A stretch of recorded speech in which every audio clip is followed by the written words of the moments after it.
నమస్తే. ప్రజెంట్ మనం నల్లగొండ పట్టణంలో ఉన్నాం. ఇక్కడ క్లాక్ టవర్ దగ్గర. ఇక్కడ చాలా కారణం ఉంది మనం క్లాక్ టవర్ దగ్గర ఉండడానికి. ఇక్కడ మల్లన్న కూడా ఒక ఛాలెంజ్ చేయడం జరిగింది. సరే, ఆ ఛాలెంజ్ సంబంధించిన విషయాన్ని తర్వాత మాట్లాడుకునేటువంటి ప్రయత్నం అయితే చేద్దాం. మొత్తానికైతే తీన్మార్ మల్లన్న యొక్క వ్యూహం ఫలించిందా? మల్లన్న గెలవబోతా ఉన్నాడా? మొదటి ప్రాధాన్యత ఓటు సంబంధించినటువంటి లెక్కింపు ప్రక్రియ దాదాపుగా పూర్తి కావడం జరిగింది. ప్రతి ఒక్క రౌండ్లో ఉన్నటువంటి 4 రౌండ్లలో తీన్మార్ మల్లన్న ఆధిక్యతను ప్రదర్శించడం జరిగింది, మెజార్టీని ప్రదర్శించడం జరిగింది. మొదటి సంబంధించినటువంటి ప్రాధాన్యత ఓట్లో భాగంగా మొదటి రౌండ్లో తీన్మార్ మల్లన్నకి 7,670 ఓట్లు మెజార్టీ, సమీప అభ్యర్థి కారు గుర్తు పార్టీ అభ్యర్థి రాకేష్ రెడ్డి పైన. రెండవ సంబంధించినటువంటి రౌండ్లో 7,002 ఓట్లు, మూడవ రౌండ్లో 4,198.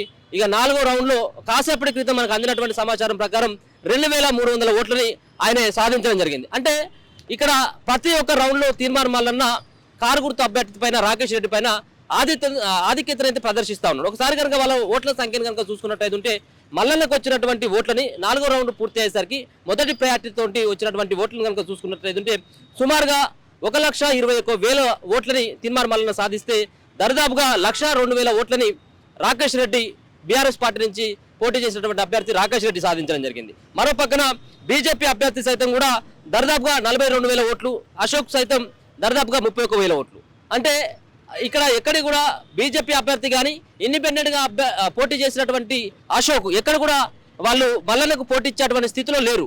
ఇక్కడ ఉన్నటువంటి పోటీ కేవలం రాకేష్ రెడ్డి, మరో పక్కన తీన్మార్ మల్లన్నకి ఆయన యొక్క ఓట్లని, మరొక పక్కన ఇక్కడ ఉన్నటువంటి రాకేష్ రెడ్డి ఓట్లను కనుక చూసుకున్నట్టయితే ఉంటే సుమారుగా దాదాపుగా 25,000 ఓట్ల మెజార్టీతో తీన్మార్ మల్లన్న దూసుకుపోతా ఉన్నాడు.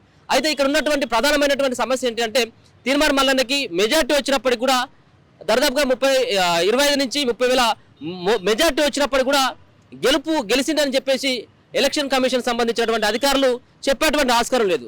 అదే ఇక్కడ ఉన్నటువంటి గ్రాడ్యుయేట్ ఎలక్షన్లో ఫలితాల యొక్క సంబంధించినటువంటి సస్పెన్స్. కాబట్టి ఇక్కడ రెండవ ప్రాధాన్యత ఓటును కూడా లెక్కించేటువంటి ఆస్కారం ఉంటుంది. రెండవ ప్రాధాన్యత ఓట్లలో ఎవరికైతే ఎక్కువ ఓట్లు వస్తాయో, అంటే ఈ పోలైనటువంటి ఓట్లకి మరో పక్కన ఫలితాలు వెలువడుతున్నటువంటి దశలో సగం ఓట్లు రావాలి. వాళ్ళకి సగం ఓట్లు వస్తేనే విన్ అయినట్టుగా. కాబట్టి దాదాపుగా 3 లక్షల ఓట్లు మురిగిపోయినటువంటి ఓట్లు ఏవైతే, పనికిరానటువంటి ఓట్లు, చెల్లనటువంటి ఓట్లు ఏవైతే 30,000 ఉన్నాయో ఆ 30,000 తీసేసినట్టయితే ఉంటే సుమారుగా 3 లక్షల ఓట్లు ఉన్నాయి. 3 లక్షలలో 1,50,000 ఓట్లు ఎవరికైతే మొదటిగా వస్తాయో వాళ్ళను డిక్లేర్ చేస్తుంది గెలిచినట్టుగా. కాబట్టి మల్లన్నకి 1,20,000 ఓట్లు మాత్రం రావడం జరిగింది. ఇంకా 30,000 దూరంలో మల్లన్న ఆగిపోతే 50,000 దూరంలో రాకేష్ రెడ్డి ఆగిపోయేటువంటి ఆస్కారం ఉంటుంది. అయితే దీనిపైన తీన్మార్ మల్లన్న సైతం కూడా ధీమా వ్యక్తం చేస్తూ ఉన్నాడు. ఎట్టి పరిస్థితుల్లో గెలుపు మాదే అన్నటువంటి ధీమాను వ్యక్తం చేస్తూ ఉన్నారు. మల్లన్న టీం కూడా ఇప్పటికే సంకేతాలు జారీ చేయడం జరిగింది. ఎట్లా మనమే విన్ కాబోతా ఉన్నాం అన్నటువంటి కొన్ని సమీకరణాలు చెప్పడం జరిగింది. ఏ సమీకరణాలు మనకు అనుకూలిస్తాయి, ఎక్కడికి మనం రీచ్ కావగలుగుతాం, ఈ రోజే ఫలితాలు పూర్తి స్థాయిలో వచ్చేటువంటి ఫలితాలు రెండవ సంబంధించిన ప్రాధాన్యత ఓట్లు 2వ రౌండ్ వరకే మల్లన్న విన్ అవుతాడు అన్నటువంటి ఆశాభావాన్ని వ్యక్తం చేస్తా ఉన్నారు. మల్లన్న టీంకి సంబంధించినటువంటి వాళ్ళు కూడా ఇదే అంశాన్ని కూడా చెప్పడం జరిగింది. కాబట్టి గెలుపు సంబరాల్లో వాళ్ళు మరి ప్రయత్నాలు చేస్తూ ఉన్నారు. మరి గెలుపు వాకిట్లో ఆయన ఆగడం జరిగింది. మరి ఆ గెలుపు చివరి వరకు వెళ్తాడా లేదా అనేది కూడా మరి కాసేపట్లో తేలేటువంటి పరిస్థితి అయితే ఉంది. ఇక్కడ చాలా మంది తీన్మార్ మల్లన్న సంబంధించినటువంటి అభిమానులే కావచ్చు, తీన్మార్ మల్లన్న రాష్ట్ర సంబంధించినటువంటి కన్వీనర్లతో పాటు చాలా మంది కూడా మల్లన్న అభిమానించేటువంటి వ్యక్తులు ఇక్కడ నల్లగొండలో క్లాక్ టవర్ దగ్గర ఉన్నారు. అసలు క్లాక్ టవర్ దగ్గర మల్లన్న ఎట్లాంటి సవాల్ చేసిండు అనే దానిపైన కూడా మాట్లాడేటువంటి ప్రయత్నం అయితే చేద్దాం. ఇక్కడ అఖిల్ పాషా, తీన్మార్ మల్లన్న టీం కరీంనగర్ కి సంబంధించినటువంటి జిల్లా అధ్యక్షుడు అఖిల్ పాషా ఉన్నాడు. అఖిల్ పాషాతో పాటు మరికొంతమందితో మాట్లాడేటువంటి ప్రయత్నం చేద్దాం. అఖిల్ పాషా గారు, ఏంటి క్లాక్ టవర్ కు మల్లన్నకున్నటువంటి అనుభవం ఏంటి, ఏం సవాల్ చేసిండు ఇక్కడ? క్లాక్ టవర్ అంటే గతంలో ఇప్పుడు ఏదైతే మొన్న ఎమ్మెల్సీ నామినేషన్ ఇచ్చిన తర్వాత నల్గొండకు సంబంధించిన సెంటర్ మీటింగ్ పెట్టిండో, ఆ సెంటర్ మీటింగ్ కంటే ముందు చాలా మంది తీన్మార్ మల్లన్న గారి పైన దుష్ప్రచారాలు చేయడం జరిగింది. తీన్మార్ మల్లన్న అట్లా ఇట్లా, తీన్మార్ మల్లన్న అక్రమ ఆస్తులు సంపాదిస్తారు, తీన్మార్ మల్లన్న ఇట్లా అంటుండు, తీన్మార్ మల్లన్న అట్లా అంటుండు, తీన్మార్ మల్లన్న ఒక బ్లాక్ మెయిలర్ అని చెప్పి అంటే వివిధ రకాలుగా తీన్మార్ మల్లన్న పైన దుష్ప్రచారాలు చేసి ఈ కేటీఆర్ బ్యాచ్ కానీ కేసీఆర్ బ్యాచ్ కానీ మరొక విధంగా సోషల్ మీడియా వారియర్స్ను తయారు చేసి దుష్ప్రచారం చేయించుకుంటూ బ్యాడ్ కామెంట్లు పెట్టించుకుంటూ తీన్మార్ మల్లన్న యొక్క ఆ వారియర్స్ను కానీ తీన్మార్ మల్లన్న యొక్క ఫాలోవర్స్ను కానీ పడేయడానికి ప్రయత్నం చేసింది. కాబట్టి తీన్మార్ మల్లన్న గారు అట్టహాసంగా ఎలాంటి తప్పు చేయలేదు కాబట్టి ఇంతవరకు కూడా క్లీన్ చిట్గా ఉన్న తీన్మార్ మల్లన్న గారు ఇదే నల్గొండ బహిరంగ సభలో ఇదే నల్గొండకు సంబంధించిన మరి ఇక్కడ ఉన్న మీటింగ్లో తీన్మార్ మల్లన్న గారు ప్రకటించడం జరిగింది. ఏ విధంగా అంటే మరి ఏదైతే నేను తప్పు చేసినా అని చెప్పేసి ప్రతిపక్షాలు కానీ ఇంకా సోషల్ మీడియా వర్కర్లు కానీ ఇంకెవరో ఛానళ్ళు మీడియా వాళ్ళ ఛానల్ కానీ ఈ కేటీఆర్ కొనుక్కున్న ఛానల్ వాళ్ళు కానీ వీళ్ళందరూ దుష్ప్రచారం చేస్తూ ఉన్నారు. కాబట్టి ఆ దుష్ప్రచారం చేసే క్రమంలో తీన్మార్ మల్లన్న గారు కూడా సవాల్ విసరడం జరిగింది. అంటే 27వ తారీఖు రోజు మరి ఎన్నికలు పోలేటో టైం ఉంది కాబట్టి 27వ తేదీలోపు ఖచ్చితంగా ఎవరైనా నా పైన దుష్ప్రచారం చేసే వాళ్ళు ఎవరైనా సాక్ష్యాలు తీసుకొస్తే తప్పకుండా ఇదే నల్లగొండ క్లాక్ టవర్ ఉంది కదా, ఈ నల్లగొండ క్లాక్ టవర్ దగ్గర తాడు తీసుకొని ఊరేసుకుంటా అని కూడా చెప్పడం జరిగింది. మరి ఈ దుర్మార్గులు ఎవరైతే దుష్ప్రచారం చేసిరో దాదాపు 22 తారీఖు చెప్పడం జరిగింది. 27వ తారీఖు వరకు టైం ఇచ్చిండు. అంటే 5 days 5 రోజులలో. అంటే ఎవరైనా ఒక వ్యక్తి పైన దుష్ప్రచారం చేసినప్పుడు పూర్తి సాక్ష్యాలు ఉన్నప్పుడు మాత్రమే మాట్లాడాలి. ఏ మీడియా కానీ, ఏ ఛానల్ కానీ, ఇంకెవరైనా ప్రతిపక్ష పార్టీ నాయకులు కానీ. కానీ అలాంటి పరిస్థితులు లేకుండా ఇష్టం వచ్చినట్టు మాట్లాడు, ఇష్టం వచ్చినట్టు దుష్ప్రచారం చేసుడు, ఏదో తీన్మార్ మల్లన్నను ఓడగొట్టాలి, తీన్మార్ మల్లన్నను ప్రజల నుంచి దూరం చేయాలి. ఎందుకంటే కేసీఆర్ నియంతృత్వ పాలన ఒకానొక టైంలో 10 సంవత్సరాల పాలన జరిగేటప్పుడు మరి ప్రతిపక్షాలు కూడా ప్రశ్నించని సమయంలో ప్రశ్నించిండు. తెలంగాణ నియంతృత్వ పాలన గద్దెదించిన కీలక పాత్ర తీన్మార్ మల్లన్న కాబట్టి తీన్మార్ మల్లన్న గారిని కూడా ఓడగొట్టాలి ఇక్కడ పట్టభద్రుల ఎన్నికలు అని చెప్పేసి దుష్ప్రచారం చేయడం జరిగింది. ఆ దుష్ప్రచారంలో భాగంగా ఇదే క్లాక్ టవర్ వరకు ఊరేసుకుంటా అని కూడా చెప్పడం జరిగింది. 5 రోజుల సమయం ఇచ్చారు. కానీ ఏ ఒక్క దుర్మార్గుడు కూడా ఇంతవరకు కూడా సరే 27 పోని ఇవాళనైతే మీకు సమయం డేట్ తెలుసు, ఆల్రెడీ తేదీ పోలింగ్ కూడా అయిపోయింది, కౌంటింగ్స్ కూడా ఫలితాలు కూడా వెలువడే అవకాశం ఉంది. కానీ ఇంతవరకు కూడా ఏ ఒక్క దుర్మార్గుడు కూడా మరి ఎక్కడ కానీ సాక్ష్యాలు చూపెట్టలేదు. అంటే ఎంత ఘోరం అంటే ఇదంతా కేటీఆర్ బ్యాచ్ తయారు చేసిన బ్యాచ్, ఇదంతా కేటీఆర్ కొనుక్కొని సోషల్ మీడియా ఛానల్ను ఇదంతా ఫేక్ ప్రచారం చేస్తున్న పని. అందుకనే చెప్తా ఉన్నా, తెలంగాణ రాష్ట్ర ప్రజలు కూడా చూస్తూ ఉన్నారు. ఖచ్చితంగా తెలంగాణ రాష్ట్ర ప్రజలకు కూడా తెలుసు, ఈ సవాల్ విసిరిన విషయం తెలుసు. అదేవిధంగా తీన్మార్ మల్లన్న గారు ఇదే నల్లగొండ లైబ్రరీ నుంచి కూడా మరొక సవాల్ కూడా విసరడం జరిగింది. లైబ్రరీలో ఉండి తీన్మార్ మల్లన్న గారు ఒకే ఒక సవాల్ ఏంటంటే, నేను ఒకవేళ ఎక్కడ కానీ తప్పు చేస్తే, ఎవరి దగ్గర డబ్బులు వసూలు చేస్తే, ఎవరినైనా నేను బ్లాక్మెయిల్ చేస్తే, ఎక్కడైనా నేను అక్రమ ఆస్తులు సంపాదిస్తే మరొక సాక్ష్యం మీరు సంపాదించండి. ఒక్క సాక్ష్యం ఆ విషయంలో కూడా మీరు సంపాదిస్తే 27వ తారీఖు లోపు నేను నా నామినేషన్ కూడా రద్దు చేసుకుంటా, నేను బ్యాకప్ అవుతా అని చెప్పడం జరిగింది. కానీ ఏ ఒక్క నా కొడుకు కూడా ఎక్కడ కానీ సాక్ష్యాలు తీసుకురాలేదు, ఎక్కడ కానీ ఆ సవాల్ను స్వీకరించలేదు. కాబట్టి తీన్మార్ మల్లన్న గారు క్లీన్ చిట్గా ఉన్నారు. కాబట్టి ఉమ్మడి నల్గొండ, ఖమ్మం, వరంగల్ పట్టభద్రులు ఎవరైతే ఉన్నారో భారీ మెజార్టీతో తీన్మార్ మల్లన్న గారిని గెలిపిస్తూ ఉన్నారు. 4వ రౌండ్ మొదటి ప్రాధాన్యతలో 4వ రౌండ్ కూడా ముగిసింది, దాదాపు ముగిసిపోయింది. అందులో కూడా 1,22,000 మెజార్టీతో తీన్మార్ మల్లన్న గారు ఉన్నారు. ఇక రెండో ప్రాధాన్యతకు వచ్చేస్తే మాత్రం 100% గన్ షాట్, 1-2-3 రౌండ్లలో 100% ఖచ్చితంగా తీన్మార్ మల్లన్న గారు భారీ మెజార్టీతో గెలుస్తారని చెప్పి కూడా నేను తెలియజేస్తా ఉన్నాను. ఒక పక్కన బీఆర్ఎస్ పార్టీకి అభ్యర్థికి మీరు అభిమానించేటువంటి వ్యక్తి తీన్మార్ మల్లన్నకి కేవలం డిఫరెంట్ 25,000 మధ్య డిఫరెంట్ గా ఉంది. ఈ రెండో ప్రాధాన్యత ఓట్లలో బీఆర్ఎస్ పార్టీకి ఎడ్జ్ ఉండేటువంటి అవకాశం ఉంటుందని కొంతమంది చెప్తా ఉన్నారు. ఉండేటువంటి అవకాశం ఉంటుందంటారా? 100% అట్లా ఏమి ఉండదు. ఎందుకు ఉండదు అంటే నేను చెప్తాను. ఇప్పుడు తీన్మార్ మల్లన్న గారికి ఓటేసిన వ్యక్తులు ప్రతి ఒక్కరు మొదటి ప్రాధాన్యతతోటి ఒకే ఓటు వేసుకొని కంప్లీట్ చేసుకున్నారు వాళ్ళ ఓటు. అదేవిధంగా మన బీఆర్ఎస్ పార్టీ కానీ, బీజేపీ పార్టీ కానీ, ఇంకా అశోక్ సార్ కానీ మొదటి ప్రాధాన్యత ఓటు వేసిన వాళ్ళు ఏం చేశారంటే సెకండ్ ప్రాధాన్యత అనేది తీన్మార్ మల్లన్న గారికి వేసారు. కాబట్టి 100% సెకండ్ ప్రాధాన్యతలో బీఆర్ఎస్ కానీ, బీజేపీ కానీ, అశోక్ సార్ కానీ ఇంకెవరూ లేరు. రెండవ ప్రాధాన్యతలో కూడా భారీగా ఓట్లు పోలేని కూడా తీన్మార్ మల్లన్న గారికే. 100% ఈ తీన్మార్ మల్లన్న గారు రెండవ ప్రాధాన్యత ఓట్లతోటి భారీ మెజార్టీతో బయటకు వస్తాడు. బయటకు వచ్చిన తర్వాత ఇదే నల్లగొండ యమరవీళ్ళ స్తూపం ఉంది, ఇక్కడ అంబేద్కర్ బొమ్మ ఉన్నాడు, అదేవిధంగా ఇక్కడ క్లాక్ టవర్ కూడా ఉంది. ఈ నల్లగొండ సెంటర్ పాయింట్ గానే ఇక్కడ విజయం అయిన తర్వాత ఇదే మన తొలి వెలుగు ఛానల్ తోటి కూడా మేము మాట్లాడుతూ ఉంటాం. ఖచ్చితంగా ఇప్పటికైతే మేము సంబరాలకైతే సిద్ధంగా ఉన్నాం. సంబరాలు జరుపుకోవడానికి, యుద్ధానికైతే మేము సిద్ధంగా ఉన్నాం. ఆల్రెడీ ఈ ఎన్నికల నామినేషన్ వేసినప్పటి నుంచి యుద్ధం చేస్తాం. ఇంకా గెలిచినట్టుగా అనౌన్స్మెంట్ చేయలేదు, ఇంకా సంబరాలు ఏంటి? 100% గెలుస్తుండు, గెలిచినట్టే.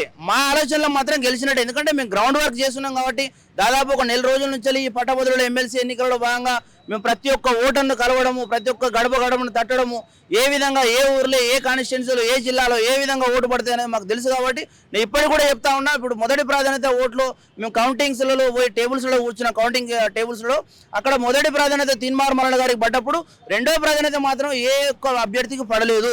ఒకే ఒక అభ్యర్థి ఒక్కొక్క ఆ ఓటు ప్రాధాన్యత తీన్మార్ మల్లన్న గారికి ఇచ్చారు. అదేవిధంగా బీఆర్ఎస్ మరియు బీజేపీ, అదేవిధంగా ఈ ఇండిపెండెంట్ అభ్యర్థి అశోక్ సార్ కానీ ఈ ముగ్గురు అభ్యర్థులకు ఒక మొదటి ప్రాధాన్యత ఓటేసిన దగ్గర మాత్రం రెండో ప్రాధాన్యత, మూడో ప్రాధాన్యత కూడా వేయడం జరిగింది.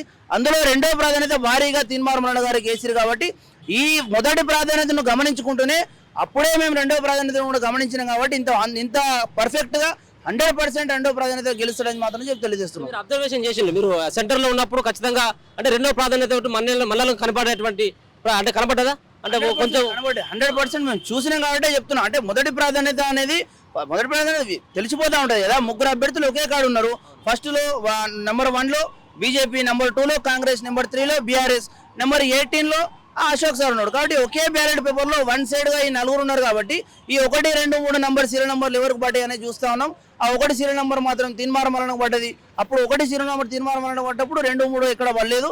అదే విధంగా వేరే దాంట్లో రాకేష్ రెడ్డి కానీ వేరే అభ్యర్థులు కానీ 1 పడ్డప్పుడు మాత్రం 2 ఎక్కడ పడ్డది అనేది కూడా మేము తప్పకుండా గమనించినాం. వాటిని కూడా మేము పరిగణలోకి తీసుకొని ప్రతి ఒక్క బ్యాలెట్ పేపర్లో మేము రాసుకున్నాం. కాబట్టి 100% రెండో ప్రాధాన్యత కూడా తీన్మార్ మల్లన్న గారికి భారీ మెజార్టీగా పోలైంది. కాబట్టి 100% గెలుస్తాం. నమ్మకం పక్క అయితే నమ్మకం అయితే ఉన్నది. 100% గన్ షాట్ 100కు 200% మేము చెప్పగలుగుతాం. ఇదే నల్లగొండ టవర్ నుండి, ఇదే నల్లగొండ సెంటర్ పాయింట్ నుండి మీ మన తొలి వెలుగు ఛానల్ తోటి 100% మేము మాట్లాడతాం. గెలిచిన తర్వాత మీ ఛానల్ విజువల్స్ ముందే, మీ ఛానల్ వీడియోల ముందే మేము సంబరాలు జరుపుకుంటాం. అప్పుడు కూడా మీరే వీడియో తీయాలి, మీరే లైవ్ తీయాలి. గతంలో కూడా ఇదే ముచ్చట చెప్పినట్టున్నది. పోయినసారి కూడా మల్లన్న పోటీ చేసినప్పుడు పల్లరాజేశ్వర రెడ్డి పైన మల్లన్న గెలవబోతా ఉన్నాడు. ఇదే సంబంధించినటువంటి 100% అప్పుడు కూడా నైతిక విజయం తీన్మార్ మల్లన్న గారిది. అప్పుడు ఏ పార్టీ విజయం కాదు, అసలైనటువంటి విజయం కాదు. 100% అసలైన విజయం అది. బోగస్ ఓట్లు కనుక పల్లారాజేశ్వర రెడ్డి అనే దుర్మార్గుడు సృష్టించకపోతే, బోగస్ ఓట్లు కనుక పల్లారాజేశ్వర రెడ్డి అనేటువంటి దుర్మార్గుడు సృష్టించకపోతే నైతిక విజయం కాదు, 100% ఘన విజయం కూడా ఆ సమయంలో తీన్మార్ మల్లన్న గారిది. అదంతా తెలంగాణ రాష్ట్ర ప్రజలకు తెలుసు. తెలంగాణ రాష్ట్రంలో 33 కాన్స్టిట్యున్సీలో ఉన్న దొంగ ఓట్లతో గెలిచే ఎమ్మెల్యే ఎవరు అంటే అది ఒకానొక ఎమ్మెల్యే పల్లారాజేశ్వర రెడ్డి. ఇవాళ ఈ పట్టభద్రుల ఎమ్మెల్సీ ఎన్నికలలో సరే మేము ఓడిపోయినాము, మీరు అన్నట్టుగా మేము ఓడిపోయినాం అనుకోండి. తీన్మార్ మల్లన్న గారు టీం ఓడిపోయింది. మరి పట్టభద్రుల ఎమ్మెల్సీ ఎన్నికలలో విలువైన అభ్యర్థుల ఓట్లు తీసుకొని, ఓటర్ల ఓటు తీసుకొని మరి పల్లారాజేశ్వర రెడ్డి గెలిచిండు. పూర్తి తన పదవీ కాలం 6 సంవత్సరాలు ఉన్నప్పుడు 6 సంవత్సరాల పదవీ కాలను పూర్తి చేసుకోకుండా పట్టభద్రులను మోసం చేసి అట్టహాసంగా మరి అసెంబ్లీ ఎన్నికలలో పోటీ చేసి ఎమ్మెల్యేగా ఎందుకు గెలవడం జరిగింది? అక్కడ ఎమ్మెల్యేగా గెలిచిన జనగామ కాన్స్టిట్యున్సీలో కూడా దొంగ ఓట్లతోటి, బోగస్ ఓట్లతోటి గెలిచింది. కాబట్టి ఆ దొంగ ఓట్లతోటి ఎమ్మెల్సీ ఎన్నికలలో కూడా గెలవడం జరిగింది. ఆ విధంగా ఇది ఏదైతే రాజీనామా చేసిండో రాజీనామా క్రమంలో ఉప ఎన్నిక రావడం జరిగింది. ఆ ఉప ఎన్నికలో మాత్రం 100% మా విజయం ఉంటుందని చెప్పేసి మాత్రం తెలియజేస్తున్నాం. ఇప్పుడు మిమ్మల్ని ఏమైనా కానీ తీన్మార్ మల్లన్న టీం అంటారు. మరి రేపు ఎమ్మెల్సీగా ఆయన ప్రమాణ స్వీకారం చేసిన తర్వాత అసలు టీం ఉంటుందా, లేకపోతే దీన్ని ఎవరు లీడ్ చేయాలి? తీన్మార్ మల్లన్న టీముకు కాంగ్రెస్ పార్టీకి చాలా తేడా ఉంటుంది. కాంగ్రెస్ పార్టీ అనేది తీన్మార్ మల్లన్న యొక్క సొంత అభిప్రాయం, సొంత నిర్ణయం. తీన్మార్ మల్లన్న గారు కాంగ్రెస్ పార్టీలో ఉండొచ్చు, తనే ఉంటాడు. కానీ మమ్మల్ని ఎక్కడైతే తీన్మార్ మల్లన్న గారు కాంగ్రెస్ పార్టీలో మీరు జాయిన్ కావాలి, మీరు కూడా రావాలి అని చెప్పేసి మాత్రం మాకు చెప్పలేదు. ఎందుకంటే తీన్మార్ మల్లన్న గారికి సంబంధించిన పర్సనల్ నెట్వర్క్ తెలంగాణ రాష్ట్రంలో ఉన్న 33 జిల్లాల నుంచి ఉన్న పర్సనల్ నెట్వర్క్. కాబట్టి ఈరోజు తీన్మార్ మల్లన్న గారు పట్టభద్రుల ఎన్నికలలో కాంగ్రెస్ పార్టీ అభ్యర్థి అయినప్పటికీ కూడా వాళ్ళ తీన్మార్ మల్లన్న టీం ఏదైతే 33 జిల్లాల్లో ఉందో వాళ్ళందరినీ తీసుకుపోయి ప్రచారంలో వాడుకోవడం. అంటే ఎందుకు అంటే మా యొక్క ఆధినేత తీన్మార్ మల్లన్న గారు గెలవాలి, అది కూడా భారీ మెజారిటీతో గెలవాలనే ఆశయాలతోటే మేము అక్కడ కూడా ప్రచారం చేసినాం. ఇప్పుడు కూడా కౌంటింగ్ వచ్చి పనిచేస్తా ఉన్నాం. కాబట్టి తీన్మార్ మల్లన్న గారు కాంగ్రెస్ పార్టీలో ఉన్నారు. మీ టీం ఎంత అంటే టీం అనేది పర్సనల్ నెట్వర్క్. 100% ఒక వ్యక్తి అనే వాళ్ళు ఉంటారు. వారికి కూడా పార్టీలకు అతీతంగా ఉండే పర్సనల్ నెట్వర్క్ ఉంటుంది. కాబట్టి ఈ టీం వేరు. తీన్మార్ మల్లన్నకు సంబంధించిన కాంగ్రెస్ పార్టీ అనేది తీన్మార్ మల్లన్న విషయం అది. అట్లా ఎంతసేపట్లో సంబరాలు ఉంటాయి? 100% నాకు తెలిసి ఫోర్త్ రౌండ్ అయితే అయిపోయింది. సెకండ్ ప్రాధాన్యత స్టార్ట్ అయింది. నాకు తెలిసి 2-3 గంటలలో సెకండ్ ప్రాధాన్యతలో కూడా ఏదో ఒకటి తాడో పేడో తేలే అవకాశం ఉంటుంది. కాబట్టి 2-3 గంటలలోనే తప్పకుండా ఇదే క్లాక్ టవర్ దగ్గర సంబరాలు జరుపుకుందామని చెప్పి మేమైతే సన్నాగా సిద్ధం చేసుకున్నాం. 100% అన్ని తెచ్చుకున్నాం, బాంబులు తెచ్చుకున్నాం, పూలు తెచ్చుకున్నాం. ఫస్ట్ తీన్మార్ మల్లన్న గారు గెలవగానే అమరవీరుల స్తూపం కనిపిస్తుంది మన ఎన్నుకున్నది. అమరవీరుల స్తూపంకి పూలమాల సమర్పించి, అదేవిధంగా మరి భారత రాజ్యాంగాన్ని రచించిన బాబాసాహెబ్ అంబేద్కర్ గారికి కూడా పూలమాల సమర్పించి అదే క్లాక్ టవర్ కాడ మేము సంబరాలు జరుపుకుంటాం. ఎందుకంటే క్లాక్ టవర్ నుంచే ఛాలెంజ్ చేసినాం కాబట్టి ఫస్ట్ టైం అదే క్లాక్ టవర్ కాడ మేము తప్పకుండా మేము సంబరాలు జరుపుకుంటాం. అదే క్లాక్ టవర్ కాడ ఉండి కూడా ఈ దుష్ప్రచారం చేసిన దుర్మార్గులకు కూడా మేము సవాల్ విసురుతాం. అప్పుడు మరి మేమైతే తీన్మార్ మల్లన్న గారు దొంగ లంగా అన్నప్పుడు, తీన్మార్ మల్లన్న బ్లాక్ బెయిల్ అన్నప్పుడు, తీన్మార్ మల్లన్న ఇట్లా చేసిండు అట్లా చేసిండు అన్నిటికీ సమాధానం కదా ఈ రోజు విజయం అనేది. 100% కదా, 100% కదా. వాళ్ళ ముఖాలు ఎడబెట్టుకోవాలనేది వాళ్ళకే తెలియదు. ఇప్పటికే వాళ్ళ ముఖాలు ఎడబెట్టుకోవాలనేది వాళ్ళకి తెలుస్తలేదు. ఎప్పుడైతే సవాలు విసిరిండో అప్పటి నుండి చాలా మంది బ్యాకప్ అయిపోయారు. ఎందుకంటే వాళ్ళ దగ్గర సాక్ష్యాలు లేవు, మాట్లాడలేము. మేము ఏదో తీన్మార్ మల్లన్న పైన రాయి రుద్దేద్దాం అనుకున్నారు. కాబట్టి ఆ రుద్దడం అనేది ఉల్టా వాళ్ళే రుద్దుకున్నట్టు అయింది. కాబట్టి ఇప్పుడు బంద్ అయింది ఆ దుష్ప్రచారం. ఇంకేమైనా దుష్ప్రచారం చేస్తే కూడా వాళ్ళకు మానం సిగ్గు అనేది వస్తుంది. ఖచ్చితంగా సిగ్గు మానం వచ్చినప్పుడు అన్నా సైలెంట్గా ఉంటే మంచిగా ఉంటుంది. Akhil bhai all the best. Teenmar Mallanna గెలుపులో మీ భాగస్వామ్యం చాలా ఉన్నది అనుకుంటా. ఎందుకంటే థ్యాంక్ యూ. ఇక్కడ శివ కూడా చాలా కష్టపడ్డట్టు. శివ ఏంటిది, ఎక్కడి నుంచి వచ్చినావు, ఏంటి పరిస్థితి ఇక్కడ దాకా మళ్ళీ నల్గొండ దాకా రావడానికి కారణం ఏంటి? భద్రాద్రి కొత్తగూడెం జిల్లా అన్న మాది, గుండాల మండలం. కేవలం తీన్మార్ మల్లన్న గెలుపుని సంతోషంగా చేసుకుందామనే ఆలోచనతో వచ్చినాం. విషయం ఏంటంటే ఇప్పుడు కొంతమంది సోషల్ మీడియా వాళ్ళు పెడతారు, తీన్మార్ మల్లన్న అనే వ్యక్తి ఎందుకు గెలవాలి అన్న, ఇట్లా దుర్మార్గుడు అది అని చెప్పి అంటారు. తీన్మార్ మల్లన్న అనే వ్యక్తి ఎటువంటివాడు, ఒక వ్యక్తి కాదైన ఒక శక్తి అయిన. ఎందుకంటే ఏ వ్యక్తి ఉన్నా కానీ ఎవరు ఉన్నా కానీ ఆయనకు పరిచయం ఉండకపోని కామన్గా ఎవ్వరు పోయినా కానీ తన ఆఫీస్కి పోతే తన ఇంట్లో తను పోయినట్టు ఫీల్ అయ్యే ఆఫీస్ తీన్మార్ మల్లన్న అనేది. అట్లనే ఎంతోమందికి కాపాడాడు. కానీ ఏ ప్రభుత్వాలు అధికారం లేకున్నా కానీ ఆయన కొన్ని వందల వేల మందిని కాపాడుతాడు. ఒక 200 మంది గుండె ఆపరేషన్లు చేయించిండు ఎంతోమందిగా. అటువంటి వ్యక్తికి మనం పట్టం కడితే రేపటి తరానికి బాగుంటుందని ఒక ఆలోచన. అట్లనే ఇంకోటి ఏంటంటే ఇప్పుడు కొంతమంది సోషల్ మీడియా ఉన్నారు కదా, ఈ దుర్మార్గులకు, ఈ దొంగ నా కొడుకులకు ఒకటి అనేది ఏంటంటే వీళ్ళు చేసే దుష్ప్రచారాలు చాలా గలీజ్ చేస్తారు. ఇక సాయంత్రం వరకు అయితే ఇది మన రిజల్ట్ క్లియర్ అయిపోతుంది. ఆ తర్వాత వాళ్ళ తలకాయ తీసుకుపోయి ఏ పొక్కలో పెట్టుకుంటారో తెలియదు. ఇక ఒకటి కేసీఆర్ అనే వ్యక్తి ఏదైతే చేసిండో అహంకారంతో ఆ టైప్లోనే మీడియాలు అనుకొని ఛానళ్ళు అనుకొని సోషల్ మీడియా ఛానల్ అనుకొని అన్న మీద దుష్ప్రచారం బాగా చేయించారు. అవి చేయించి అన్నకు ఏదైతే ఓట్లు పడద్దు, అన్న ఓడిపోవాలి అని కేటీఆర్ అనే పింకీ మీడియా అనేది చాలా విపరీతంగా కష్టపడ్డది. అన్న మీద గెలవద్దనే ఆలోచనతోటి. కానీ ఏవి ఫలించవు. తీన్మార్ మల్లన్న టీం అనేది వ్యక్తిగతంగా వాళ్ళు తీన్మార్ మల్లన్న టీం ఆల్మోస్ట్ 33 జిల్లాలలో ఎంత మెజార్టీతో గెలుస్తారు అనుకుంటున్నారు? అంటే ఏ ఒక రౌండ్లో గెలుస్తాడు? ఇప్పుడు సెకండ్ సంబంధించినటువంటి ప్రాధాన్యత లెక్క పెడతా ఉన్నారు. ఇప్పుడు రౌండ్, ఇప్పుడు 4th రౌండ్ అవుతాం కదా, 4th రౌండ్లో ఫైనల్ వరకు మాకు తెలుస్తుంది. ఆల్రెడీ గెలుపు అనేది మాకు అర్థమైపోయింది. సంబరాల కోసం ఇక్కడైతే ఉన్నాం.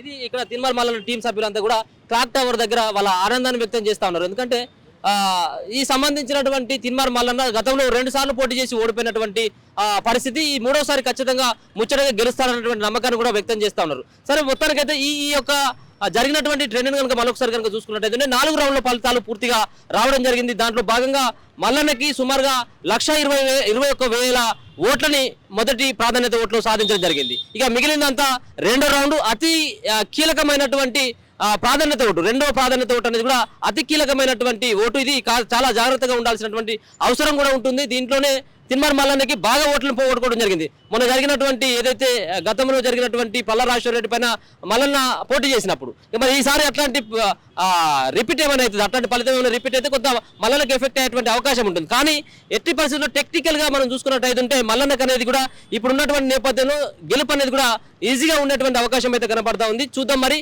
ఇక మరి కాసేపట్లో సంబరాలు ఎలా ఉంటాయి, మరి కాసేపట్లో మల్లన్న విజయం పైన ఏ విధమైనటువంటి స్పందన ఉంటుంది, మల్లన్న ఏ విధమైనటువంటి సవాళ్ళను విసురుతాడు, ఆయన పైన చేసినటువంటి ఆరోపణలు ఏ విధంగా తిప్పికొడతాడు, సంబంధించిన వాళ్ళతోటి మరి నడవబోతా ఉన్నాడు, ఏ విధమైనటువంటి కృతజ్ఞత రేవంత్ రెడ్డికి చెప్పబోతున్నాడు కూడా మరి కాసేపట్లో చూడాల్సినటువంటి పరిస్థితిలో చూసుకోవచ్చు. ఈ 2వ రౌండ్లో, ఈ కీలకమైనటువంటి 2వ రౌండ్లో సుమారుగా మనకు తెలిసి 10 లేకపోతుంటే 11 ఈ యొక్క టైంలో ఖచ్చితంగా కూడా ఈ ఫలితం అనేది కూడా వచ్చేటువంటి అవకాశం ఉంటుంది. ఇది పూర్తి స్థాయిలో కాంగ్రెస్ పార్టీ అభ్యర్థి అయినటువంటి తీన్మార్ మల్లన్నకి కొంత ఎడ్జ్ ఉండేటువంటి అవకాశం కనబడతా ఉంది. ఎట్టి పరిస్థితుల్లో ఆయన బయటపడతాడన్నటువంటి ఆశాభావాన్ని సైతం తీన్మార్ మల్లన్న వ్యక్తపరుస్తా ఉన్నాడు. ఎందుకంటే ప్రతి రౌండ్లో కూడా మల్లన్నకి మెజార్టీ రావడం జరిగింది. అంటే మొదటి ప్రాధాన్యత ఓట్లు మాత్రం ఆయనకు మెజార్టీ వచ్చింది. మరి 2వ ప్రాధాన్యత ఓట్లు మల్లన్నకి ఏ విధంగా ఓటర్లు పట్టం కడతారు, ఏ విధమైనటువంటి ఓటుని మల్లన్న వైపు మళ్లించారా లేకపోతే ఇంకెవరి పైన మళ్లించారనేది కూడా 2వ ప్రాధాన్యత ఓట్లు మొదటి రౌండ్లో తెలిసేటువంటి అవకాశం ఉంటుంది. దీనికోసం ఖచ్చితంగా మీరు మన తొలి వెలుగును ఫాలో కావండి. ఈ సంబంధించినటువంటి ఓట్ల పైన, ఈ సంబంధించినటువంటి మెజార్టీ పైన మరోసారి మీ ముందుకు వచ్చేటువంటి ప్రయత్నం అయితే చేస్తాను. కెమెరామెన్ అభితో అనిల్, మన తొలి వెలుగు, నల్లగొండ నుంచి.